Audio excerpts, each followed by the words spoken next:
రజకులు చాలా అదృష్టం చేసుకున్నారని చెప్పేసి నేను రాష్ట్ర అధ్యక్షుడిగా ఇంత మనకి సేవా దృక్పథంతో ఒక బీసీ కమ్యూనిటీల మీద ప్రేమానురాగాలతోటి ఉన్నటువంటి వ్యక్తిని నేను ఎక్కడా కూడా చూడలేదు. ఇది మరి ఈ నియోజకవర్గంలో ప్రతి కుటుంబం కూడా ఒక ఆపద వచ్చిందంటే నేను ఉన్నానని చెప్పేసి వాళ్ళే ప్రకటించుకుంటున్నారు. మాకు సుభాష్ అన్న ఉన్నాడు, మాకేం పర్లేదు, ప్రభుత్వం ఒకవేళ ఆదుకోవడానికి కొద్దిగా టైం పట్టినా సరే వెంటనే వచ్చి ఆయన మమ్మల్ని భరోసా ఇస్తున్నారని చెప్పేసి ఎంతో మరి సంతోషంతో ఈ నియోజకవర్గంలో ప్రజలు ఉన్నారు.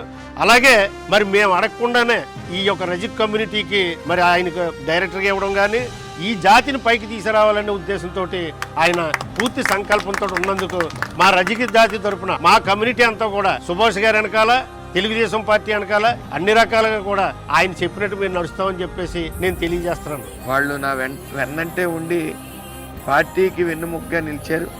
రాబోయే కాలంలో ఈ ఆదరణ పథకం నిమిత్తం కానీ, అలాగే బీసీ కార్పొరేషన్ నిమిత్తం కానీ, రాజకీయంగా స్థానిక సంస్థల్లో కానీ తగు ప్రాధాన్యత వీళ్ళకి ఇస్తానని చెప్పి మాటిస్తూ మరి నేను అక్కడ మంచి మెజార్టీతో గెలవడానికి కానీ చాలా కీలక పాత్ర ఉందని, రాబోయే కాలంలో కూడా వాళ్ళ నిష్పత్తిలో వాళ్ళకి పదవులు ఖచ్చితంగా ఇస్తానని చెప్పి తెలియజేసుకున్నాను. నమస్కారం.